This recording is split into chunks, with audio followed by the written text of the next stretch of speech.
ان کا رزلٹ بھی ان کو مل گیا, بڑی عزت ہے ان کی دنیا میں آج کل.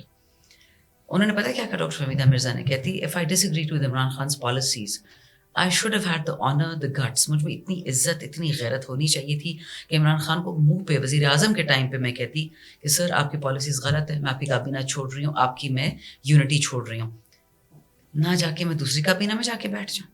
کابینہ سے مجھے ریزائن کرنا چاہیے تھا, اسمبلی سے تو ریزائن کرنے کی ضرورت نہیں تھی نا. بڑے نمونے جن کے نام میں آپ کو بتا سکتی ہوں. دوسری بات, ہمارے لوگ پیسے لے کے گئے تھے, بہت یہ جو P M L Q, P M L N جو بھی تھے, ہمارے پی ٹی آئی کی بھی 25 ایم این ایز یہاں سے سینٹر سے اور 25 ایم پی ایس پنجاب سے. اگر ان میں غیرت ہوتی, حیا ہوتی, خدا کا خوف ہوتا, وہ بغیر پیسے لیے عمران خان کو منہ پہ جا کے کہتے کہ سر ووٹ آف نو کانفیڈنس سے سال پہلے کرتے. خان نے تو اپنے آپ پہ ووٹ آف نو کانفیڈنس کروایا تھا, یاد ہے آپ کو 2021 مارچ میں, تب کیوں نہیں خان کے پیچھے یہ لوگ کہتے کہ سر آپ غلط ہیں, آپ کی ساری پالیسیز غلط ہیں. کہا یہ جاتا ہے کہ اس وقت اسٹیبلشمنٹ نے سب کو رات کو فون کر کے کہا کہ کل آپ نے, مجھے آج تک ایک فون نہیں آیا اسٹیبلشمنٹ کا. اٹھایا ضرور ہے بٹ فون نہیں آیا. اچھا اٹھایا. فون اسی کو کیوں آتا ہے جو پیسے لیتا ہے, اس کو نہیں آتا جو پیسے نہیں لیتا. اچھا کچھ نہ کچھ تو ہوتا ہوگا نا, تبھی تو بہت کچھ ہوتا ہوگا. ان کو پتہ ہے کہ کس نے فون ہمارا سننا ہے یا کس نے ہمارا فون, تو جس نے پیسے لیے. اچھا چلو اسٹیبلشمنٹ کی کال آ گئی, پیسے کیوں لیے؟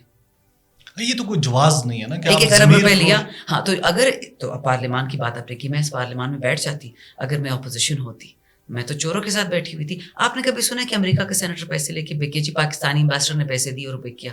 یا پاکستانی 3rd ریٹ کوئی سول سروٹ 17-16 گریڈ کا, وہ جا کے پیسے دے دیا اور امریکن یا برٹش کانگریس مین یا جاپانی بک گیا.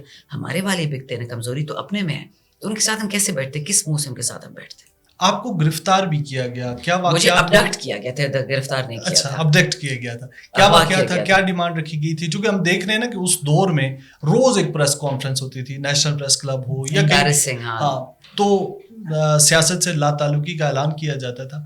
آپ کو کیا کہا گیا تھا جب آپ کو اغوا کیا گیا؟ تو دیکھیں میں پہلے یہ اغوا وکاری پہ بتا دوں, کیونکہ ابھی مجھے نہیں اغوا کیا تھا, اور ہمارے بہت اچھے اچھے لوگوں کو کراچی سے, پنجاب سے اٹھائے گئے. یہی جو آپ کو بتا رہی تھی ٹیوانا صاحب خوشاب والے, ان کے ساتھ جو ظلم کیا گیا, کینسر پیشنٹ تھا, ریڈیشن اور اس سے کیمو سے گزر رہے تھے.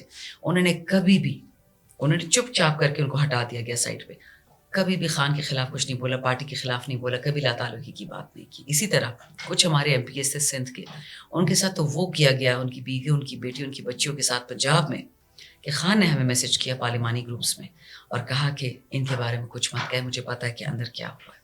ٹھیک.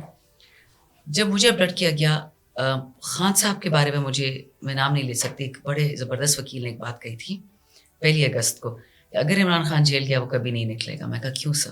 کہتے کیونکہ وہ سجدہ کرنے والوں میں سے نہیں ہے, ان کو وہ رب کو سجدہ کرتا ہے. وہ بندہ خود سیکولر ہے, خدا مدا کو نہیں مانتا. 5 کو خان صاحب کو اٹھا لیا گیا اور 9 کو مجھے اٹھایا گیا. 9 اس نقلی حکومت کا آخری دن تھا. اب ہوتا یہ ہے کہ جب مجھے اٹھائی جاتی ہوں, میں اس دن گھر رینٹ کر رہی تھی, میں تو 6 مہینے سے غائب تھی, کیونکہ مجھ پہ تو کیس ان لوگوں نے 31 جنوری کو کیا تھا, 9 میں تو ابھی ہوا بھی نہیں تھا, میں تو 31 جنوری سے گھر سے گئی تھی, مجھ پہ سیڈیشن کا کیس کیا ہوا تھا. سو میں نے مشرف کو اور شہباز شریف کے بھانڈے پھوڑے تھے, تو جی پڑھے لکھے تو یہ ہے نہیں. میں نے ان کو ایک خط دکھایا تھا, نیو یارک ٹائمز سے چھپا تھا شہباز شریف کا, جس میں وہ لکھ رہا ہے القاعدہ کو کہ جی سارے پاکستان میں بم اڑاؤ لیکن میرے صوبے میں مت اڑاؤ. تب یہ سی ایم تھا اور اس کا بھائی پی ایم تھا. اور جنرل مشرف نے خط لکھا تھا, اپنی کتاب میں لکھا تھا کہ جی طالبان بنائے بھی میں نے, ٹرین بھی میں نے ان کو کیا, پھر وہ میرے ہاتھ سے نکل گئے اور اس کے پی کو اٹیک کیا. تو ماشاء اللہ, اب اس کا میں کیا جواب دوں. جو ڈیمانڈ رکھی گئی وہ پہلے تو جب اٹھایا فنی بھی بہت تھا, کیونکہ میں لڑ پڑی, میں کہا امی کا فون کیوں لے رہے ہیں, فون ہم سب سے لے لیے گئے. پھر سچ بات ہے جو ماسک والے ہوتے ہیں نا, وہ نامعلوم افراد, انہوں نے مجھ سے بدتمیزی نہیں کی. بدتمیزی مجھ سے کے پی پولیس نے کی. کبھی وہ بندہ سامنے آیا تو اس کو میں, اس ٹائم میں میرا دماغ بھیجا پھٹا ہوا تھا, میری ہائٹ ہے نہیں, وہ 350 فٹ کا تھا, وہ چیخ رہا تھا, میں نے کہا آواز نیچے کرو ورنہ منہ توڑ دوں گی, پشتو میں سے بول رہی. پھر میں نے بعد میں سوچا اگر وہ واقعی میرا منہ توڑ دیتا پھر میں کیا کرتی, لیکن غصے میں تو انسان سوچتا تھوڑی ہے. اور میں نے کہا آپ سب کو اللہ کا عذاب ہے, آپ میری ماں سے فون چھین رہے ہیں اور کہتے ہیں میڈم بد دعائیں مت دے. میں نے کہا اتنا ڈر پو کے بد دعا سے ڈر ہے. میں نے امی کو بولا پشتو میں نے کہا ڈرنا نہیں ہے, میں اللہ کی بنائی ہوئی چیز ہوں اور جو ہوگا میری قسمت ہوگی. اور امی آگے سے کہتی ہیں اللہ کی ایمان میں بھیج رہی ہوں. اور مجھے بھائی اس وقت ہم سموسے کھا رہے تھے, مجھے یہ بھی ٹینشن تھی جب آئے نا, میں نے کہا 35 مہمان آئے, ان کو کھانا کون دے گا. اچھا, وہ مجھے لگا ہی نہیں کہ مجھے اٹھانے آئے, مجھے سموسوں کا غم تھا. خیر باہر نکلی تو میں نے گرمی آتی, باتھ روم کے چپل پہنے ہوئے تھے, پلاسٹک چپل, تو مجھے کہتے ہیں میڈم بھاگیں گی تو نہیں. میں نے کہا یا اللہ میری حالت دیکھو, فزیکلی میں انفٹ ہوں, میں نے کہاں بھاگنا ہے.